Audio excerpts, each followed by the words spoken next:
coming? Well, if you're still being like, well, that wasn't really my fault, that's you that did that, and you're responsible for your happiness. You know, here's the dangerous part about you're responsible for your happiness. It's true. That's actually the dangerous part about it. If it's true, the devil finds something that is true for you, and then it comes for you from a blind spot. That's what I want you to pay attention to. Anyway, radical ownership leads to stability, guys. Stability.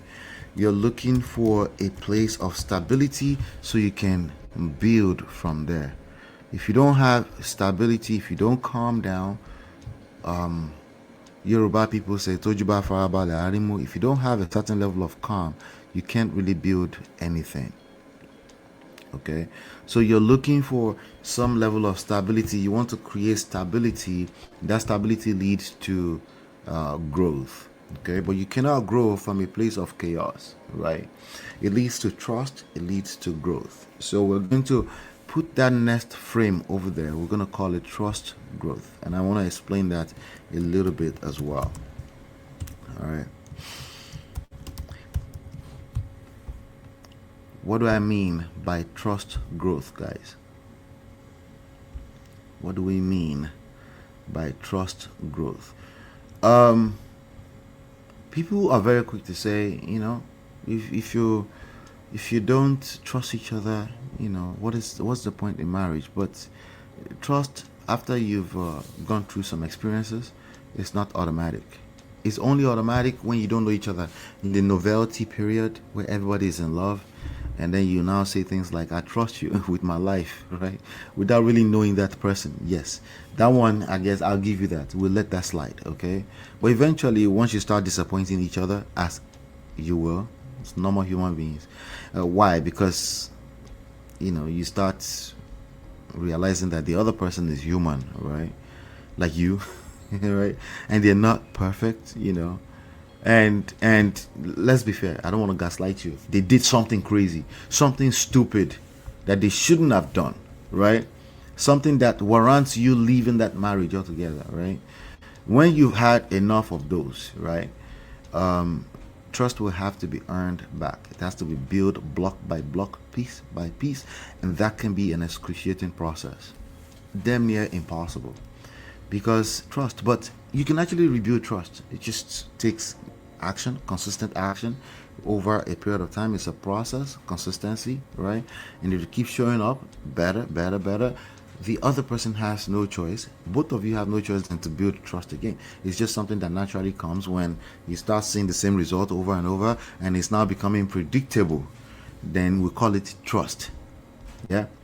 So when things are stable and is predictable, and then it translates to trust as long as it feels safe, right? So with that level of trust, then you can grow from there. That is a process. Okay, it's a simple process, but because of the way our brain is complex, because of the past hurt, trust that's been broken, right? Because of sometimes external factors like in-laws and all this, when you don't feel safe, it can be a very difficult process, but it's that much easier once you're aware of it. So speaking of awareness, we're working from a place of awareness now, right? Okay, so once you have that, all of this is impossible with attraction, but if you've done this work, then it's easy for attraction to come back. Okay, attraction returns.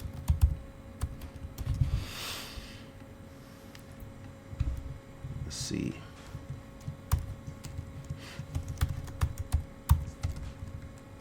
Attraction is a beautiful thing because once you have it, it helps everything else, right? When you're attracted to a person, starting from just ordinary, I like this person, I just like them as a person, right? You tend to make things easier for them, right? So even when they make a boo boo, if they make a mistake here and there, you would even help them justify it. Like, it's okay, I understand you're human. That's a sign that you like that person. You're starting to like them again, right? So, but so as soon as you can get to that place, but you can't force it.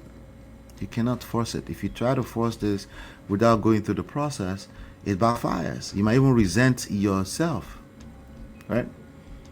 You might even end up resenting yourself.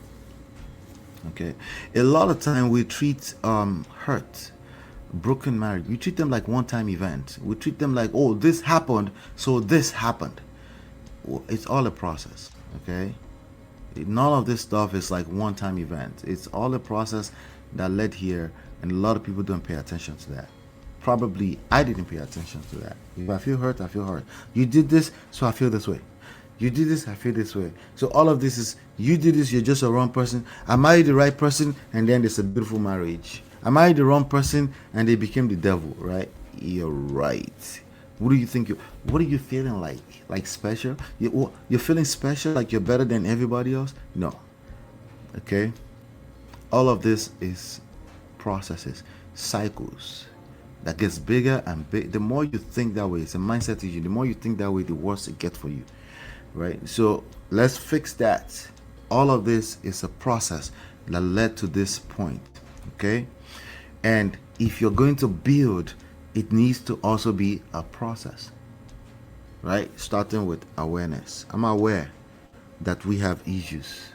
Okay, we're all in this together. So including, even if you're going to get a person to a table, a round table where you can have a conversation so you can actually fix the issue, that's also a process to actually get them into a place where they feel safe, and you want to have a conversation about even going your separate ways. That's a process, especially if you have children. How much more if you want to stay together and you want to actually build something? That's a process. That's a process. That you can't just snap your finger or just pray it away. That's basically going back into the era of ignored issues. Remember? You have ignored issues. You're pushing issues under the rug. You're forgetting that another human being is involved. Yeah. That in itself becomes ignored issues. It will eat up the soul of that relationship. Anyway, awareness, radical ownership, stability, trust growth, right? Attraction returns, right? Attraction returns. It's an opportunity for reconnection, guys. Reconnection. Reconnection.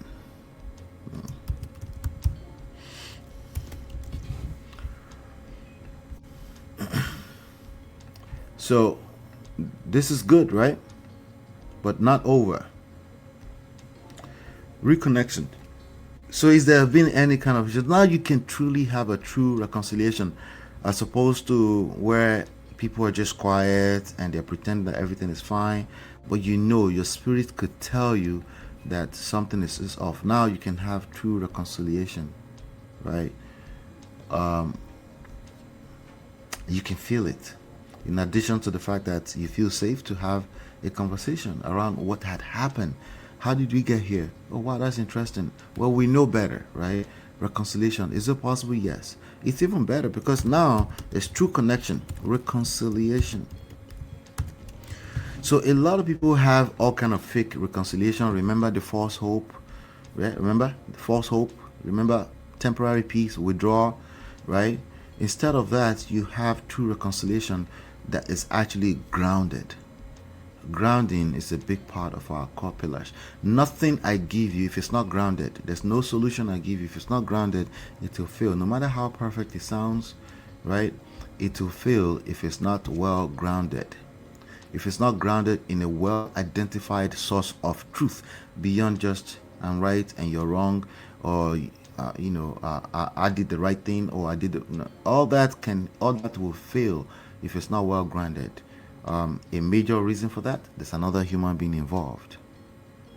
There's division. A house divided against itself cannot stand. Okay? That reconciliation now creates a cycle of awareness. Okay? That creates a cycle of awareness. So we're going to make this a cycle just to make sure that it's fully wholesome. Okay. So imagine living in a marriage